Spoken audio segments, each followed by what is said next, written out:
ქრისტიან-დემოკრატებმა კომუნალური გადასახადების ზრდა საკრებულოს ხდომამდეც გააპროტესტეს. საპარლამენტო ფრაქციის თავმჯდომარემ გიორგი თარგამაძემ სპეციალური განცხადება გაავრცელა. მისი თქმით, მთავრობის გადაწყვეტილებამ სასიცოცხლოდ მნიშვნელოვანი პროდუქციისა და მომსახურების გაძვირების შესახებ საზოგადოებას უმრავლესობა მძიმე მდგომარეობაში ჩააგდო. ქრისტიან-დემოკრატები ამ პოზიციას საკრებულოს დღევანდელ ხდომაზეც დაიცავენ. ბიუროზე კი შესაბამისი კომიტეტის დაუყოვნებლივ მოწვევას მოითხოვენ.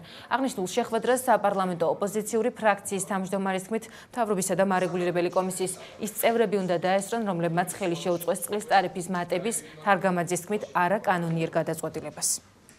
პარტიის მთავარი კომიტეტის გადაწყვეტილებით დღეს თბილისის საკრებულოს ფრაქცია ქრისტიან-დემოკრატები რა თქმა უნდა მხარს არ დაუჭერს ნაციონალური მოძრაობის მიერ შემოთავაზებულ გადაწყვეტილებას საზოგადოებრივ ტრანსპორტზე ფასების მატებასთან დაკავშირებით. საპარლამენტო ფრაქცია ქრისტიან-დემოკრატები მიმართავთ ბიუროს, რათა მან მიიღოს გადაწყვეტილება, მოიწვიოს შესაბამისი კომიტეტის სხდომა დაუყოვნებლივ, სადაც ასევე დაბარებული იქნებიან მთავრობის წევრები და მარეგულირებელი კომისიის წევრები, ადამიანები, რომლებმაც ხელი მოაწერეს სრულიად ანტიკონსტიტუციურ და უკანონო გადაწყვეტილებას